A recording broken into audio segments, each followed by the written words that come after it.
Hallelujah. നമ്മുടെ കണ്ണുനീര് മാറ്റുന്ന, നമ്മുടെ പ്രതികൂലത്തെ മാറ്റുന്ന, പ്രതിബന്ധങ്ങളെ മാറ്റുന്ന, വിഷമങ്ങളെ മാറ്റുന്ന ഒരു നല്ല ദൈവം ചില സമയത്ത് ഒരു കൂട്ടുകാരനെ പോലെ അടുത്ത് വരും. ചില സമയത്ത് ഒരമ്മ ആശ്വസിപ്പിക്കുന്ന പോലെ അടുത്ത് വരും. ചില സമയത്ത് ഒരു പിതാവിനെ പോലെ അടുത്ത് വരും. ചില സമയത്ത് ഒരു നല്ല നല്ല ഭാര്യയെ പോലെ, ഭർത്താവിനെ പോലെ അടുത്ത് വരും. എന്ത് നല്ല സ്നേഹം!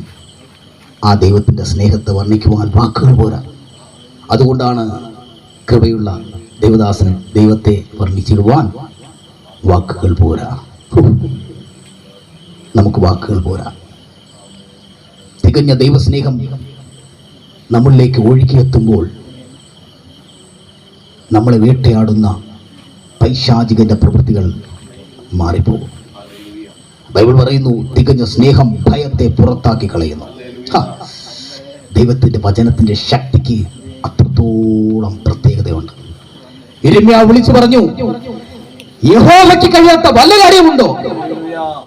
സ്തോത്രം. ബൈബിളിന്റെ ഉൽപ്പത്തി മുതൽ വെളിപാട് വരെ അങ്ങേയറ്റത്തെ പോസിറ്റീവ് വചനങ്ങൾ കൊണ്ട് നിറഞ്ഞിരിക്കുകയാണ്.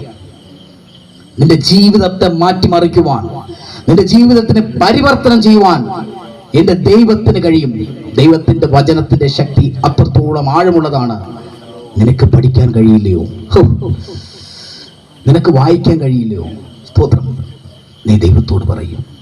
നീ നിന്റെ അമ്മയോടോ അച്ഛനോടോ അല്ലെങ്കിൽ സുഹൃത്തിനോടോ ഡോക്ടറിനോടോ പറയുന്നത് പോലല്ല, ഒരുപക്ഷെ നിന്റെ ദൈവദാസനോട് പറയുന്നത് പോലല്ല. നിന്റെ മുറിക്കുള്ളിൽ കഥകടച്ച് ഉറങ്ങാൻ കിടക്കുന്നതിന് മുമ്പായിട്ട് മുട്ടുകുത്തിയിരുന്ന്, കർത്താവേ, എന്നെ അറിയുന്ന ദൈവമേ, എന്നെ സഹായിക്കണമേ. ഞാൻ രോഗത്താൽ ഭാരപ്പെടുന്നു, മനോവിഷമത്താൽ ഭാരപ്പെടുന്നു, ഒരു പ്രത്യേക അന്തരീക്ഷത്തിലായിരിക്കുന്നു.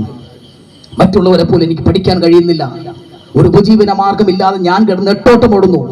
ഇത് പറയുമ്പോൾ ഈ ദേശത്ത് രോഗിയായി പ്രത്യേക തരത്തിൽ പ്രത്യേക അവസ്ഥയിലായിരിക്കുന്ന രണ്ട് വ്യക്തികൾ യേശുവിനെ സ്നേഹിക്കാൻ തുടങ്ങുന്നു. യെസ്, അങ്ങനെ സംഭവിക്കും.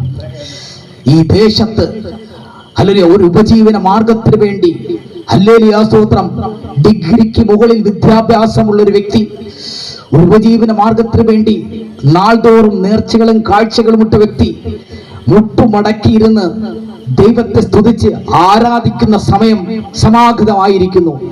ഈ വചനം കേൾക്കുമ്പോൾ തന്നെ ആ വ്യക്തി രൂപാന്തരപ്പെടുന്നു. എന്നിൽ അഭിഷേകം ചലിപ്പിക്കുന്ന അഭിഷേകം ആ വ്യക്തിയെ തൊടുന്നു. അല്ലെങ്കിൽ അകലങ്ങളിൽ ഇരുന്ന് കേൾക്കുന്ന ആ വ്യക്തിയുടെ മേൽ പരിശുദ്ധാത്മാവ് ചലിക്കുന്നു. ദൈവത്തിന്റെ ആത്മാവ് ആ വ്യക്തിയെ ഹല്ലേലൂയ രക്തം ജയമെടുക്കുന്നു, ദൈവാഗത്തേക്ക് കൂട്ടിക്കൊണ്ടുവരുന്നു.